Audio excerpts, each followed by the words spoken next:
Eh bien, aujourd'hui, je voulais commenter une prophétie importante de l'Ancien Testament qui a trait à la passion de notre Seigneur pour nous aider à méditer sur la passion. Il s'agit du chapitre 53 du prophète Isaïe. Donc, le prophète Isaïe est un des 4 grands prophètes de l'Ancien Testament. Il a beaucoup prophétisé. Donc, le livre d'Isaïe dans la Sainte Écriture est un long livre, un grand livre avec beaucoup de prophéties. Et beaucoup de ces prophéties parlent du Messie. Mais le chapitre 53 en particulier est particulièrement pertinent aujourd'hui pour nous aider à méditer sur la passion de notre Seigneur, puisque c'est une prophétie, c'est un chapitre qui nous raconte la passion de notre Seigneur. Et il la raconte de façon tellement claire qu'on a souvent dit que c'était comme une passion de Jésus-Christ selon Isaïe. Vous savez que pendant cette semaine, la semaine sainte, on a lu en différents jours les passions selon les différents évangélistes. Eh bien, on peut dire qu'en quelque sorte, ce chapitre 53, c'est comme la passion selon Isaïe, tellement c'est une représentation fidèle de la passion. Et surtout, ça ne pas seulement les détails historiques, bien sûr, mais aussi les raisons qui sont derrière.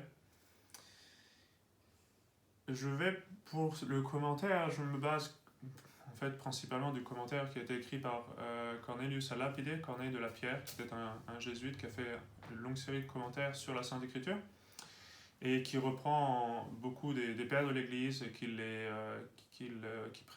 dont il présente les opinions et les interprétations.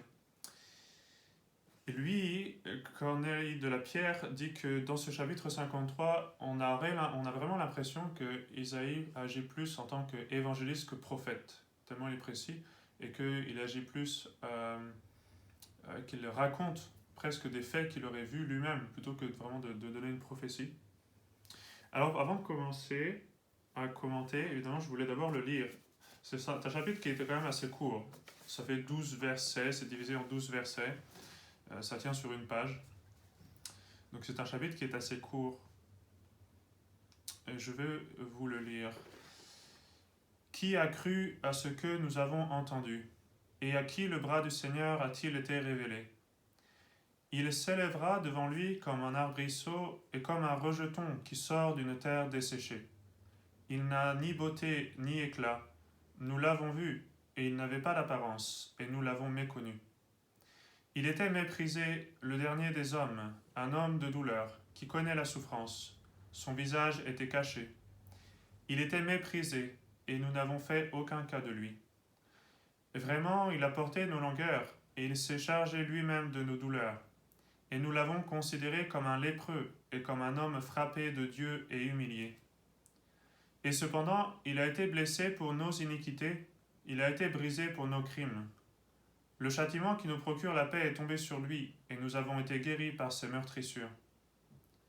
Nous étions tous errants comme des brebis, chacun s'était détourné sur sa propre voie, et le Seigneur a placé sur lui l'iniquité de nous tous. Il a été offert parce que lui-même l'a voulu, et il n'a pas ouvert la bouche. Comme une brebis qu'on mène à la boucherie, comme un agneau devant celui qui le tond. Il a gardé le silence, et il n'a pas ouvert la bouche. Il a été enlevé par l'angoisse et le jugement. Qui racontera sa génération? Car il a été retranché de la terre des vivants. Je l'ai frappé pour les crimes de mon peuple. Et il donnera les impies pour prix de sa sépulture, et les riches pour prix de sa mort, parce qu'il n'a pas commis d'iniquité, et que le mensonge n'a pas été dans sa bouche. Mais le Seigneur a voulu le briser par la souffrance. S'il livre son âme pour le péché, il verra une longue postérité, et la volonté du Seigneur sera dirigée heureusement par sa main. Parce que son âme aura souffert, il verra et sera rassasié. Par sa science, mon juste serviteur justifiera beaucoup d'hommes. Il portera sur lui leurs iniquités. C'est pourquoi je lui donnerai une grande multitude pour partage, et il distribuera les dépouilles des forts, parce qu'il a livré son âme à la mort et qu'il a été mis au nombre des scélérats, qu'il a porté les péchés de beaucoup d'hommes et qu'il a prié pour les pécheurs. Voilà ce chapitre 53. C'est un chapitre messianique, c'est-à-dire qu'il parle du Messie, du début à la fin. Il prophétise sur le Messie, en particulier évidemment sa passion. Et c'est un chapitre qui était connu pour être messianique. Donc les Juifs savaient que ça avait référence au Messie qui devait venir. Le premier verset est un peu mystérieux. Qui a cru à ce que nous avons entendu et à qui le bras du Seigneur a-t-il été révélé? De quoi parle Isaïe ici? En fait, heureusement, ce verset il a été cité par la Sainte Écriture, donc par d'autres auteurs inspirés en d'autres endroits, notamment par Saint Jean, au chapitre 12. Donc c'est le chapitre où notre Seigneur entre Jérusalem, le jour des dimanches des rameaux. Il y a l'acclamation de la foule avec les rameaux. Notre Seigneur entre sur le dos d'une ânesse, sur le dos d'un ânon, et l'évangéliste va faire une référence à ce chapitre 53 d'Isaïe. Donc Saint Jean, au chapitre 12, nous dit ce qui suit, en parlant des Juifs. « Quoiqu'il eût fait tant de miracles devant eux, ils ne croyaient point en lui, afin que s'accomplît la parole du prophète Isaïe, qui a dit « Seigneur, qui a cru à ce que nous faisons entendre ? Et à qui le bras du Seigneur a-t-il été révélé ?» Donc là, Saint Jean cite le premier chapitre, le premier verset d'Isaïe. Donc ça a référence au rejet du Messie par les Juifs. En face des miracles, en face de l'accomplissement des prophéties, les Juifs le rejettent. Pourquoi? Le verset 2 explique. À cause du fait que le Messie se présente comme faible, comme un homme qui souffre. Et ça, c'était quelque chose qui a été rejeté par les Juifs et qui est encore aujourd'hui. On a une autre référence à ce verset d'Isaïe chez Saint Paul, cette fois-ci, au chapitre 10. Il dit « Mais tous n'obéissent pas à la bonne nouvelle. Aussi Isaïe dit-il, « Seigneur, qui a cru à notre prédication ?» La foi donc vient de ce qu'on a entendu et l'on entend grâce à la parole du Christ.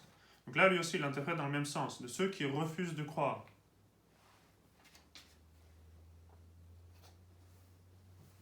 Et la deuxième partie de ce verset, à qui le bras du Seigneur a-t-il été révélé? Le bras du Seigneur, certains le comprennent comme étant notre Seigneur lui-même, le Christ, qui est la force de Dieu, le Christ. Mais et c'est un peu le sens que donne Saint Paul ailleurs. On voit une allusion que Saint Paul fait quand il dit, dans sa première épître aux Corinthiens, chapitre 1, « En effet, les Juifs demandent des miracles et les Grecs cherchent la sagesse. Mais nous prêchons le Christ crucifié, scandale pour les Juifs et folie pour les païens. Mais pour ceux qui sont appelés, soit Juifs, soit Grecs, le Christ, puissance de Dieu et sagesse de Dieu. » Donc là, il appelle le Christ puissance de Dieu, par des termes qui sont semblables, qui sont très proches de ceux utilisés par le prophète Isaïe. Donc c'est la puissance de Dieu qui est manifestée dans la croix. Et ça, encore une fois, c'est quelque chose que, comme le dit Saint Paul, qui est un scandale pour les Juifs. Donc encore une fois, on a cette même idée de rejet de la part des Juifs. Pourquoi? Parce que, on continue, parce qu'il s'élèvera devant lui comme un arbrisseau. La Sainte Écriture, surtout l'Ancien Testament, aime beaucoup les images. Même, c'est vrai dans le Nouveau Testament également, mais dans l'hébreu, dans l'araméen, on utilisait beaucoup d'images. On n'avait pas autant de figures de style, autant de nuances peut-être de vocabulaire que l'on a dans les langues modernes, disons. Mais on utilisait souvent des images. Parfois, on voulait répéter un mot 2 fois pour mettre l'accent sur quelque chose. C'est la façon de parler des Hébreux, c'était normal. Donc, comme un arbrisseau, ça veut dire évidemment comme quand quelqu'un est faible. Au contraire, Nabuchodonosor et d'autres avaient été comparés au cèdre du Liban, qui sont comme des arbres très hauts, très forts, qui sont, qui tiennent en face de la tempête. Donc, Isaïe casse un peu cette attente des Juifs par cette prophétie. Il s'élèvera devant lui comme un arbrisseau et comme un rejeton qui sort d'une terre desséchée. Cette terre desséchée, les interprétations varient un peu ici. Cette terre desséchée, c'est la famille royale en général, de toute façon, qui a été tombée en déchéance, mais aussi et surtout fait référence à la naissance virginale de notre Seigneur. C'est un rejeton, notez bien. Il n'est pas né d'une semence, il est né d'un pied mère, si on veut, comme un rejeton qui sort d'un arbre déjà existant. Donc ça fait une référence à la naissance virginale de Notre-Dame. Terre desséchée, stérile, mais d'une stérilité voulue, à savoir la virginité. Il n'a ni beauté ni éclat. Nous l'avons vu et il n'avait pas d'apparence. Et nous l'avons méconnu. Pourquoi l'avons-nous méconnu? À cause de toutes ces raisons. Parce que ça ne correspondait pas aux attentes et aux envies terrestres. En plus de cela, donc ce manque de beauté, ce manque d'éclat, c'est l'humilité de notre Seigneur, mais aussi évidemment dans la passion, la flagellation qui va défigurer notre Seigneur, et donc au point qu'il ne sera pas reconnaissable. Il était méprisé, le dernier des hommes, un homme de douleur qui connaît la souffrance. Le dernier des hommes. Les commentateurs ici font le parallèle avec Adam, qui lui avait voulu être le premier des hommes, voire même le premier des anges, voire même égal à Dieu, par le péché originel. Notre Seigneur, lui, avait dit, allez et prenez la dernière place. Donc notre Seigneur va appliquer ce qu'il prêche en se plaçant à la dernière place. Le mot hébreu semble aussi indiquer la notion d'abandonner, c'est-à-dire dernier des hommes dans le sens abandonné par les hommes. Donc c'est un thème qu'on va retrouver évidemment.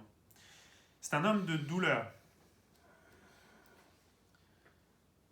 Et là, je vais carrément retourner aux commentaires parce que un homme de douleur, Corneille de la Pierre l'explique d'une façon assez admirable. Je vais pas pouvoir le lire pour c'est en latin déjà, mais je ne vais pas pouvoir tout lire, mais il dit que c'est un homme de douleur pour plusieurs raisons. Dans la passion, évidemment, son âme qui est triste jusqu'à la mort, comme dit notre Seigneur. Depuis le premier moment de sa conception, de toute façon, il va être confronté aux travaux, confronté aux douleurs, au rejet. Aussi, notre Seigneur pensait à toutes les douleurs des hommes, celles des martyrs, celles des saints, les pénitences des saints, les mortifications, les combats des vierges.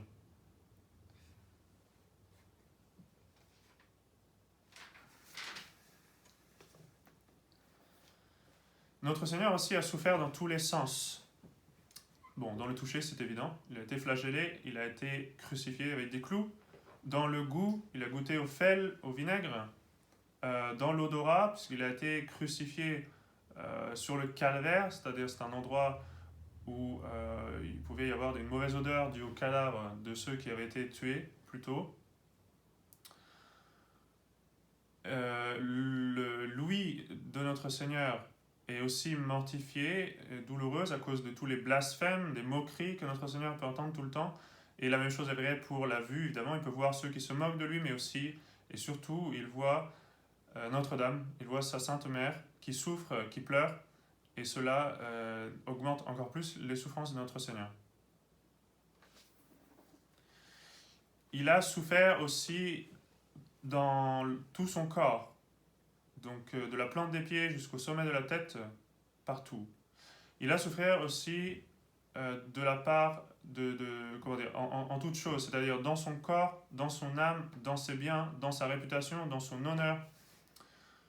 Dans toutes ces choses, notre Seigneur a souffert. Il a souffert aussi de tout genre d'hommes, des juifs, de la part des gentils, de la part du peuple, de la part des princes, de la part des laïcs, de la part des prêtres, des pontifes, de la part de Pilate.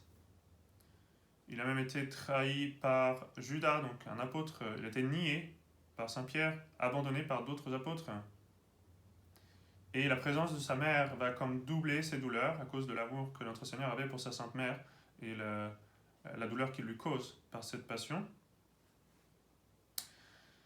Donc voilà pourquoi elle est appelée homme de douleur. Évidemment, d'autres personnages importants de la Sainte Écriture ont souffert. Abel a été persécuté par son frère. Abraham aussi a dû fuir. Isaac a été persécuté par Ismaël, Jacob par Ésaü, Joseph par ses frères, David par Saul, Élie par Jézabel et beaucoup d'autres.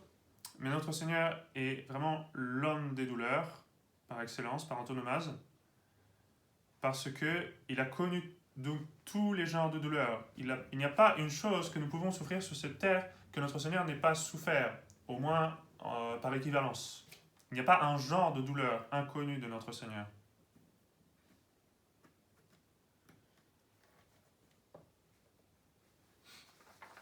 Donc c'est un homme de douleur, un homme qui connaît la souffrance. Son visage était caché, continue Isaïe, il était méprisé, et nous n'avons fait aucun cas de lui. Donc sa divinité était cachée. Et puis aussi, les Romains parfois cachaient le visage des condamnés, habituellement, quand ils allaient les faire souffrir, les tourmenter. On savait l'intérêt, le but, de ne pas s'apitoyer sur le sort de la personne, parce que quand vous voyez le visage du criminel que vous êtes en train de tourmenter, ça peut vous apitoyer. Donc le fait de cacher ce visage va vous empêcher d'avoir pitié de cette personne. Et aussi, ça permet de le faire de façon anonyme, si on veut, sans savoir qui a donné quel coup. Vraiment, il a porté nos langueurs, et il s'est chargé lui-même de nos douleurs. Les langueurs, ce sont les langueurs de l'âme, les langueurs du corps, avec les souffrances. Et nous l'avons considéré comme un lépreux, comme un homme frappé de Dieu et humilié. Les lépreux dans l'Ancien Testament étaient considérés comme étant impurs. Et donc, on les fuyait, on les rejetait. Ils devaient aller vivre à part pour éviter de contaminer les autres. Et la lèpre était considérée chez les Juifs comme comme une punition divine, à cause de péchés qu'on avait fait.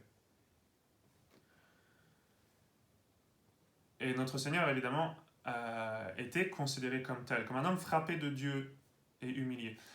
Cette expression qui est rendue ici en français, homme frappé de Dieu et humilié, Corneille de la Pierre nous dit que l'hébreu, d'après un certain nombre d'experts, en fait, dit plutôt un Dieu frappé et humilié, un Dieu frappé et humilié. Donc il y aurait une allusion à la divinité du Messie ici. Et c'est un des versets qui a aidé un certain nombre de Juifs à se convertir, visiblement. Quand ils ont étudié ce verset-là du chapitre d'Isaïe, un Dieu frappé, un Dieu humilié, ils ont tout de suite compris de qui il s'agissait, de notre Seigneur Jésus-Christ. Donc il a été considéré comme un lépreux, donc frappé de Dieu, à cause de nos péchés. Ça nous amène à un autre texte de la Sainte Écriture, qui est aussi prophétique et aussi messianique, et qui lui aussi vaudrait vraiment le coup d'être lu dans son entièreté, d'être médité, d'être commenté. Je l'ai ici, je vous le lirai, mais je ne peux pas le commenter par contre en entier, c'est pas possible. C'est le psaume 21, dont le premier verset a été dit par notre Seigneur sur la croix. Eli, Eli, lama sabachthani. Mon Dieu, regardez-moi, pourquoi m'avez-vous abandonné? La voix de mes péchés éloigne de moi le salut. Mon Dieu, je crierai pendant le jour, et vous ne m'exaucerez pas, et pendant la nuit, et on ne me l'imputera point à folie. Mais vous, vous habitez dans le sanctuaire, vous qui êtes la louange d'Israël. Nos pères ont espéré en vous, ils ont espéré, et vous les avez délivrés. Ils ont crié vers vous, et ils ont été sauvés. Ils ont espéré en vous, et ils n'ont point été confondus. Mais moi, je suis un ver et non un homme, l'opprobre des hommes, et le rebut du peuple. Vous voyez le parallèle que notre Seigneur fait entre les patriarches qui ont prié, qui ont été exaucés, et lui qui ne l'est pas. Parce que c'est lui qui prend les péchés de ces patriarches, c'est lui qui prend les péchés de tous les justes. Les justes prient et sont exaucés, Dieu les libère en avance par les mérites de notre Seigneur. Mais il faut que quelqu'un paye cette dette, et c'est notre Seigneur qui la paye. Alors lui, notre Seigneur, va être délaissé, pour ainsi dire, par son Père. Nos pères ont espéré en vous, ils ont espéré et vous les avez délivrés. Ces paroles sont vraiment très fortes. Elles sont sur les lèvres de notre Seigneur. Évidemment, elles nous vont droit au cœur. Ils ont crié vers vous et ils ont été sauvés. Ils ont espéré en vous et n'ont point été confondus. Mais moi, je suis un ver et non un homme, l'opprobre des hommes et le rebut du peuple. Tous ceux qui m'ont vu se sont moqués de moi. De leurs lèvres, ils ont proféré l'outrage, ils ont branlé la tête. Il a espéré au Seigneur qu'il le délivre, qu'il le sauve, puisqu'il l'aime. Ce sont exactement les paroles que les Juifs tenaient au pied de la croix, devant notre Seigneur. Ils hochaient la tête, ils se moquaient de lui, ils disaient exactement la même chose. Il a espéré en Dieu, que Dieu le libère, c'est le Messie. Et ils se moquaient de lui.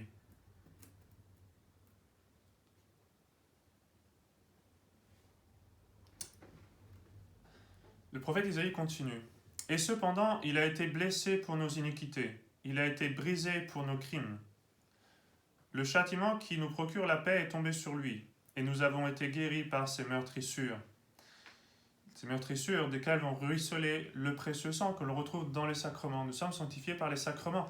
La plupart des sacrements impliquent utilisent l'eau, par exemple l'eau du baptême, ou des saintes huiles. Dans tous les cas, ce sont comme pour prendre la place du précieux sang, donc nous sauver par ces meurtrissures de cette façon. Il a été blessé pour nos iniquités. On a un certain nombre de références ailleurs dans la Sainte Écriture qui nous expliquent ces choses-là. C'est important. Vous voyez que la Sainte Église nous donne une semaine entière pour méditer sur la Passion. Le dogme dans l'enfer, par exemple, le dogme de l'enfer est aussi un dogme de foi. Ça fait partie de notre foi. Mais la Sainte Église ne demande pas de le méditer pendant une semaine, de façon liturgique, si on veut. Pourquoi ? Parce que c'est un dogme qui est important, évidemment. C'est un dogme qui doit être régulièrement le sujet de nos méditations. Mais la Sainte Église, et même notre Seigneur, ne veut pas que nous soyons catholiques juste par peur de l'enfer. Ce qui motive les saints, ce qui les pousse, c'est l'amour de Dieu.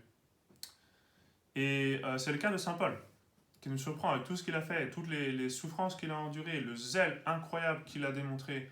Saint Paul nous donne un peu sa recette, ou disons la clé, la raison de d'un zèle aussi grand.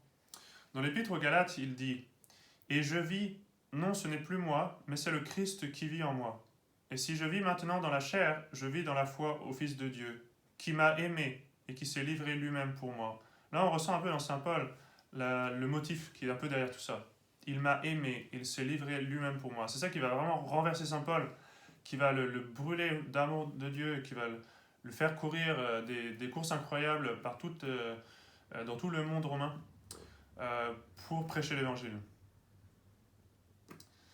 Cette leçon, Saint Jean lui aussi le résume de façon admirable.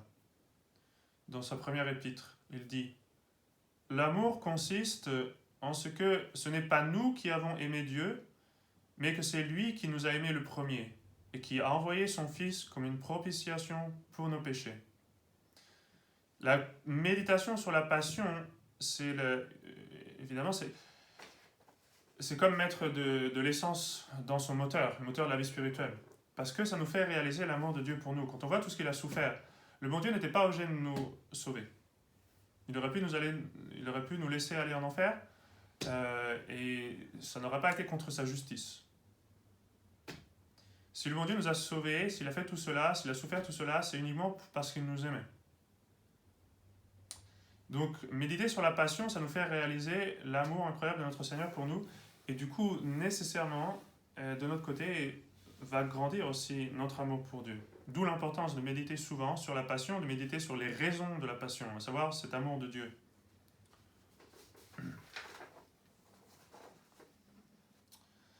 Le prophète Isaïe continue. « Nous étions tous errants comme des brebis. Chacun s'était détourné sur sa propre voie. Et le Seigneur a placé sur lui l'iniquité de nous tous. » Là encore, un des apôtres nous explique ou fait une référence à ce verset. Il s'agit de Saint Pierre cette fois-ci. Dans sa première épître, chapitre 2.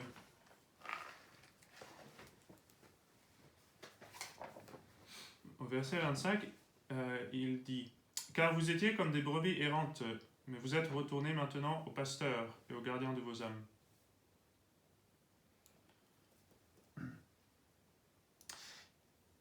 Isaïe continue. « Il a été offert parce que lui-même l'a voulu, et il n'a pas ouvert la bouche, comme une brebis qu'on mène à la boucherie, comme un agneau devant celui qui le tond. Il a gardé le silence, il n'a pas ouvert la bouche. » On pense évidemment à tous ces moments de la passion où notre Seigneur s'est tu devant le grand prêtre, devant Pilate, en d'autres circonstances, devant la foule.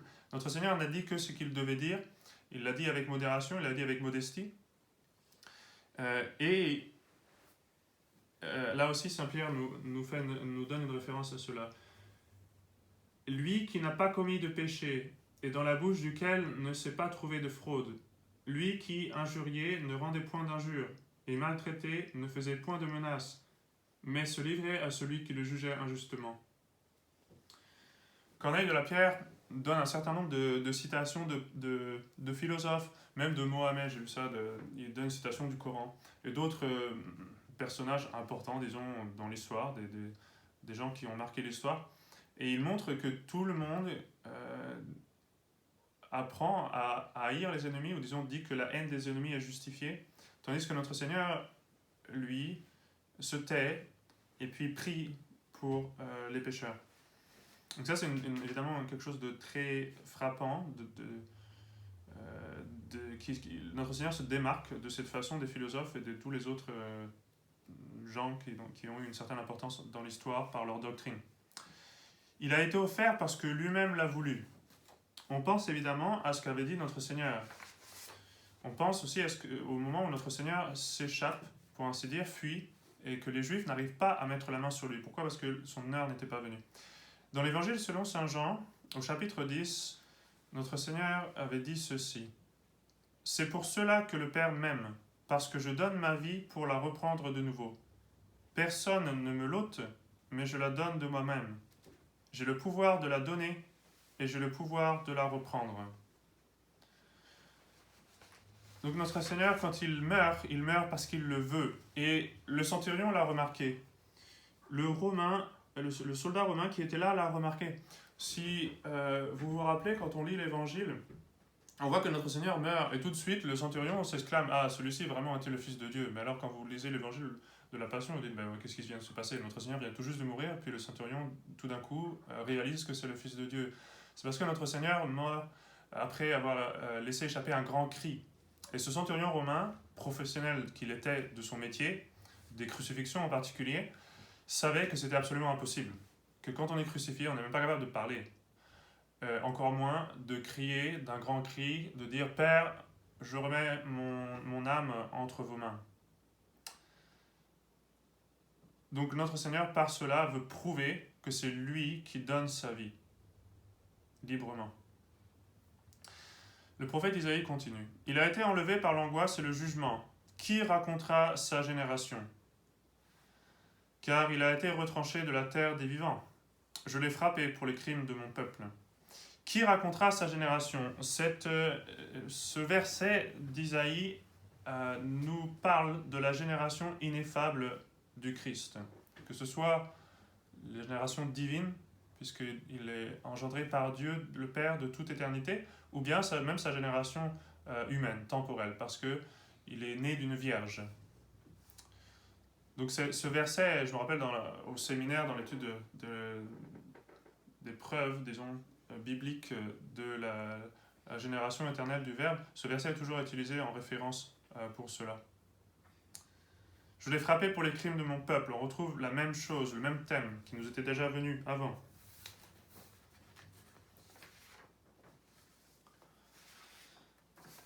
Verset suivant. Il donnera les impies pour prix de sa sépulture et les riches pour prix de sa mort, parce qu'il n'a pas commis d'iniquité et que le mensonge n'a pas été dans sa bouche. Il y a des thèmes qui reviennent souvent sur lesquels le prophète Isaïe insiste beaucoup. Mais là, on a aussi une allusion à deux faits. Notre Seigneur meurt au milieu d'impies, non pas seulement avec des impies, mais au milieu d'impies, comme si c'était comme un chef de voleurs, comme s'il était le roi des voleurs, si on veut, ou comme s'il avait une place éminente parmi ces criminels. Et puis, les riches, pour prix de sa mort, ça fait allusion à Joseph d'Arimathie qui va demander le corps à Pilate, le corps de notre Seigneur à Pilate, et lui donner un sépulcre neuf. Mais le Seigneur a voulu le briser par la souffrance. S'il livre son âme pour le péché, il verra une longue postérité, et la volonté du Seigneur sera dirigée heureusement par sa main. Et là, je vais lire un peu jusqu'à la fin, parce que c'est un thème qu'on retrouve en plusieurs versets. « Parce que son âme aura souffert, il verra et sera rassasié. Par sa science, c'est-à-dire sa doctrine, son évangile, mon juste serviteur justifiera beaucoup d'hommes. Il portera sur lui leurs iniquités. C'est pourquoi je lui donnerai une grande multitude pour partage, et il distribuera les dépouilles des forts, parce qu'il a livré son âme à la mort, et qu'il a été mis au nombre des scélérats, qu'il a porté les péchés de beaucoup d'hommes, et qu'il a prié pour les pécheurs. » Je pense que pour ces quelques versets, il ne peut pas y avoir de meilleur commentaire que le psaume 21.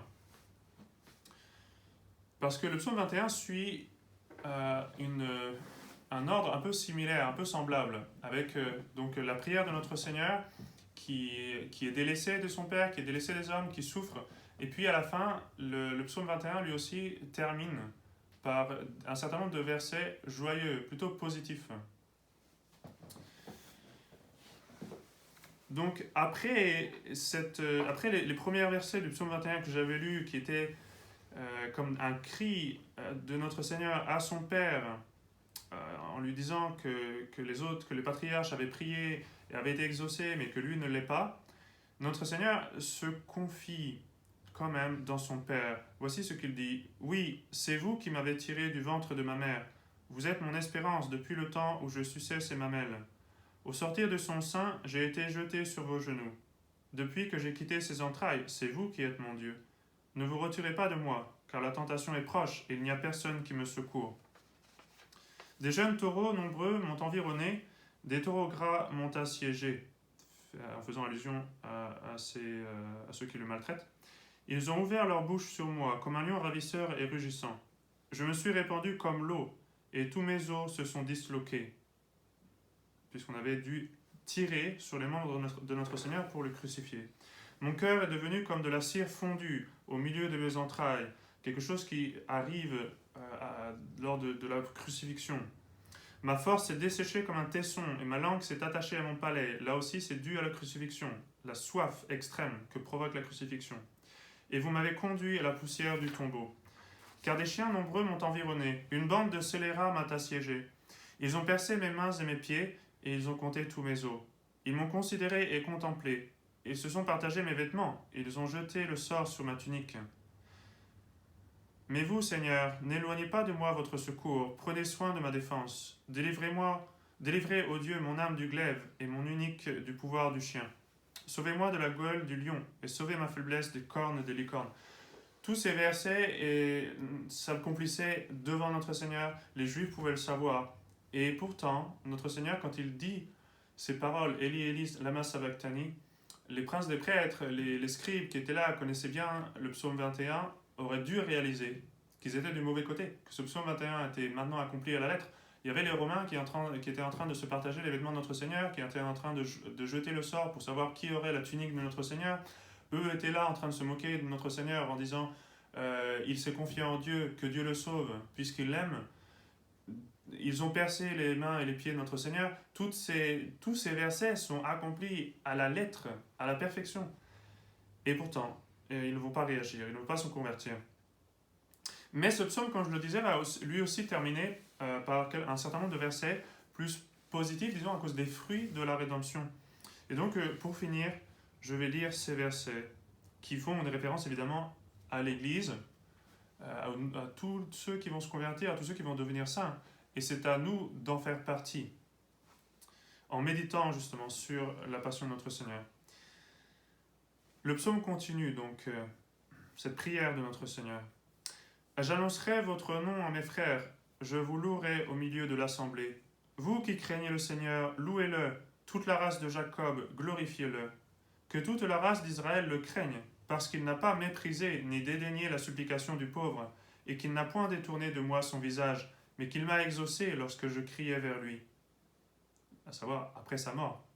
Je vous adresserai ma louange dans une grande assemblée, j'acquitterai mes vœux en présence de ceux qui le craignent. Les pauvres mangeront et seront rassasiés, et ceux qui cherchent le Seigneur le loueront. Leurs cœurs vivront dans les siècles des siècles. Toutes les extrémités de la terre se souviendront du Seigneur, et se convertiront à lui, et toutes les familles des nations l'adoreront en sa présence. Car le règne appartient au Seigneur, il dominera sur les nations.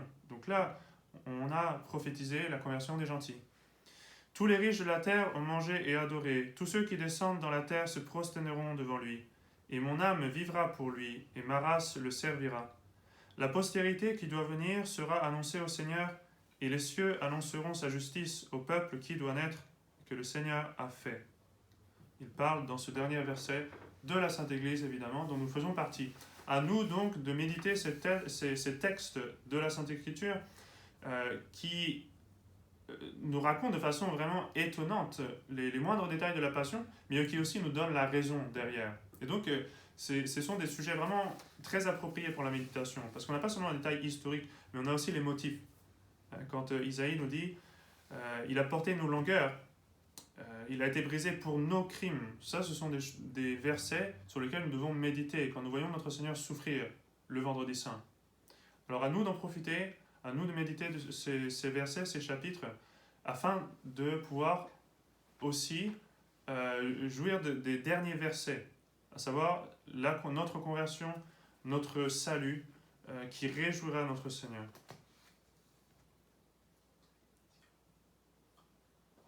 Vous pouvez poser une question si vous voulez. C'est ça, j'ai une question. Moi, je voulais savoir, est-ce que l'Église a ressenti les commentaires mettons, des Juifs, mettons, des personnes qui ont étudié ce texte? Est-ce que l'Église a ressorti les textes pour vraiment exposer et dire que il parlait vraiment du Messie, ou bien... L'Église elle-même, dans ses textes magistériels, je ne saurais pas vous répondre de façon explicite. Peut-être que l'Église l'a dit, par exemple, qu'il accomplissait toutes les prophéties, que ces prophéties étaient connues, ça oui, d'accord. Après, est-ce qu'il y a eu une démonstration, par exemple, est-ce que l'Église a cité un certain nombre d'exégètes qui prédataient la venue du Messie? J'en ai pas connaissance. Mais par contre, ce qui est certain, c'est que des théologiens, des pères ont fait cela, oui, absolument. Des gens, des hommes d'église ont fait ce travail, absolument.